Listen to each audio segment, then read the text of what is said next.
Hi, how are you?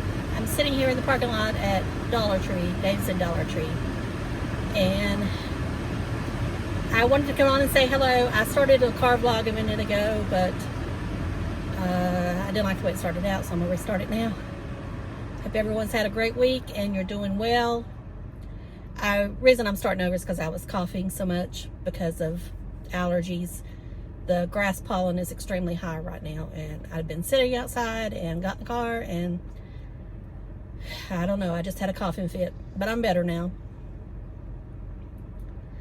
I wanted to come on and let you know what I'm wearing today, and I know I'm wearing my mask down here. It's hiding my double chin, you know. Take my glasses off for a minute.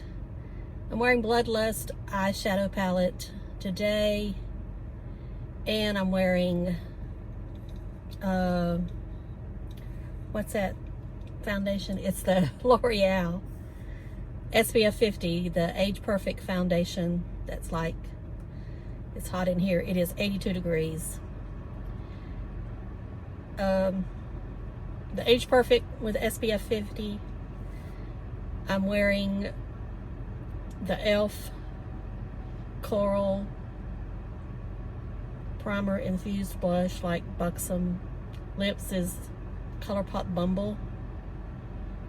My shirt, he don't even know where he's going. I don't know what he's doing. Anyway, I guess he's flirting with some girl over there. I don't know. Anyway, there's a man sitting beside of me watching me.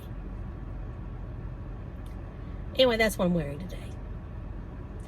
And I'll come back on and talk some about James Charles's Instant Influencer show in a minute, and I will talk about some other series that I'm watching. So if you want to keep on watching, come on back. Okay, I'm back, and I realized what I said was not the thing I should have said. I should have said, if you want to keep watching, then stick around instead of be back, whatever I said. I don't know. Anyway, we'll first talk about Instant Influencer. We're on the second episode of Instant Influencer by James Charles, or whatever you want to call it. It's a reality show contest. I compare it to RuPaul's Drag Race with some, you know, some of the other reality shows thrown in. Okay, this first challenge was you had to get red carpet ready in 30 minutes, I think. I think that's ridiculous. I don't know anybody would need to get ready in 30 minutes for a red carpet event. I just don't see that, but whatever. And I'm not telling you who wins these things, because then I would have to write down their names, and you know, I want you to go back and watch it, because I think it's worth watching if you're into beauty influencer stuff. And you know, they have this open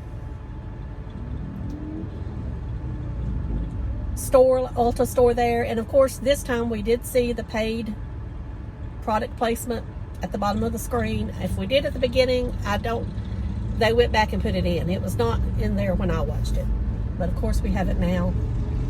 So we know Ulta is sponsoring, and then I would say the brands that they actually show are also a sponsor. We see Morphe, we see, of course, Anastasia Beverly Hills, and I'm pretty sure I saw Lorac,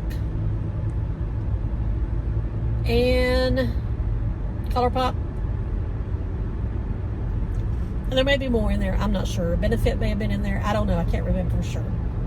But you see they make sure you see the labels.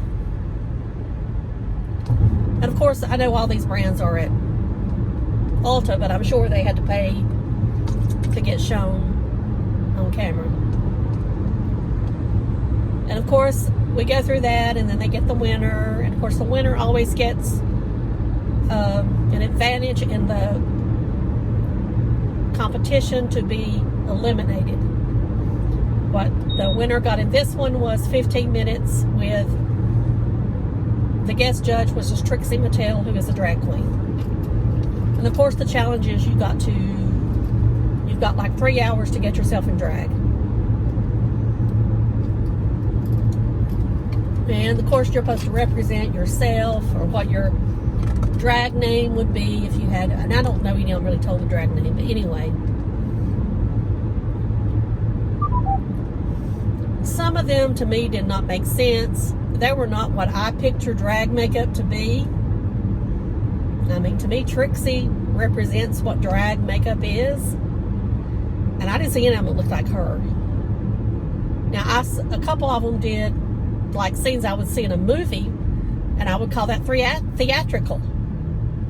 But I definitely don't think that, there was a couple of them that looked drag, but a couple of them just looked, I don't know. You could tell they've never done it before, most of them. Which I know they did better than I would ever do. And that's why I would never, you know, you've got to be able to go to every competition there is and know how to do all those competitions before you do anything like that. And you got to be fast at it too. Now, they may give them extra time, but I mean, according to the way that shows it to you, you don't get no extra time. So the girl that won the first competition ended up using her extra time and everything because she got halfway and then started over again. Ow, that was a hole.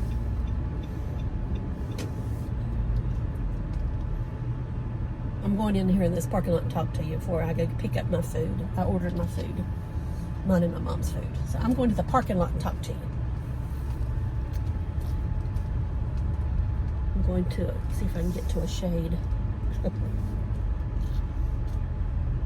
I've never done this before. I see people do it on YouTube all the time.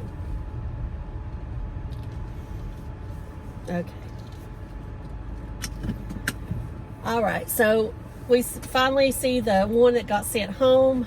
I don't think that's the one that should have been sent home. I think there was another one that I felt like should have been sent home because I've not been impressed with any of their looks. I don't know. James is still kind of, I feel like, trying to be in the Simon Cowell ex Ryan Seacrest part. I really don't think he should have been a judge. I think he should have been a host, and that was it. But what do I know? And I made a comment in a video about him being overconfident. Well, in a comment section of a video, and of course they didn't agree with me. But then I saw some more people talk about it, and they did think he's very overconfident. So it's not just me. I am trying to learn to like James better and give him a break. I do think he's talented. I just don't think he has that much love for makeup. I think he has a love of being an influencer, but I don't think he loves makeup as much as he makes out like he does. To me, a makeup lover would do makeup videos no matter what and wouldn't care about the money. I think he's in love with the power that influencer feels like it gets him as far as being on social media. But whatever. But each to their own, as I say. Okay, he's watching me talk to the camera. I really don't give a hoot. All right. I watched Outer Banks. Outer Banks is a teen mystery, young teen mystery. I would say when you get up to 25, 30, you might not like it unless you have a fascination with teen dramas, then you might. And I know some people might think that's creepy, but I've always enjoyed that part because it kind of lets me reminisce about that age, when I was that age. I found Outer Banks to be very entertaining after episode 4. The first 3 episodes are kind of slow, but it kind of gives you a backstory of what's going on. That the lead character, John, I think that's his name. I don't know why I can't remember names on these series, but I can. After 2 or 3 seasons, I can. But anyway, he has a troubled past. His father is supposedly dead, so he's in and out of foster homes, and he's always in trouble. So, and I guess because his father was a rebel, they expect him to be a rebel, so the police is always, seems like they're right there at his door anytime he does anything. But anyway, that kind of leads up to that. Then, of course, he falls for the rich girl in town. And, of course, he has no money and has worked for the girl's father, and he's fired him and because he admits to stealing something, but he brought it back. And anyway, they're looking for some kind of treasure. I'll tell you that much because I don't want to give the story away. And it's just them following the storyline through that treasure as to who has the other part or who knows where it's at. And you go, you know, through many battles, I'll say, till you get to the end of the season. Now they're leaving it, you know, right now we don't know there's a season 2, but we feel like for certain there is. Of course, they're not filming anything right now because nothing is filming that I know of. This was supposed to have been filmed at the Outer Banks, but because of H2N1 law in North Carolina at the time, they moved it to South Carolina. Of course, now, since we have a different governor, all that has changed. You know, we have unisex bathrooms and all that stuff now. So that's not an issue now. But sometimes people don't forget that still think it's the old way, but it's not. I'm not getting that. But anyway, things have changed, I'll put it that way, since then. So I don't know that they would come back to the Outer Banks and film now. I do not know that. Or would they just go back to South Carolina? Because they've already set up these scenes. But now if season 2, I would say they'll be in the Bahamas. I mean, I don't know that, but I just have a feeling that's where a lot of it will be filmed. If you watch it, you'll see why. Anyway, the cast is living together right now. The majority of them, the lead cast. So they evidently, I figured that when all this happened was maybe when they were getting ready to film again, and they sent them and told them to quarantine together. Now, I think some of them were rooming together, but then I think when the rest of them come in, I think they told them to quarantine together so they would be together. So immediately when they can go film, they'll be able to go film. That's what I think happened. Maybe I'm dreaming. I don't know. Okay, so now I am moved on to Riverdale. I know Riverdale has been on several years now, and it's always been one on my radar. So I decided that I would start watching it. This is based on the Archie's comics, but this is a dark side to Archie's comics. This is not what we saw when I was growing up on the Saturday morning cartoons. Most definitely not. But it's got a good plot. I'm on season 1, of course, because I think there's 13 episodes of season 1, so I'm on episode 10. But so far, I'm loving it. The cast is growing on me. I know in season 2, Mark Consuelos comes in as the mob type role. And Mark Consuelos is Kelly Ripa's husband, in case you don't know that. And I always liked him on All My Children, so I look forward to seeing him in his mob role. And I know that Michael, their son, Kelly and Mark's son, plays the younger self. I think his name is Hiram. So the younger Hiram, as before he becomes a monster, or what leads to him becoming a monster, whatever. And right in season 1, this role is in prison, but I understand it. I'm assuming in season 2 he gets out. I don't know. But of course you've got Betty and Archie and Veronica, Jughead. You have all those parts in there, so it's interesting. But it is, you know, I want to say it's a cross between 90210 I mean, because you know, you meet at the diner, versus,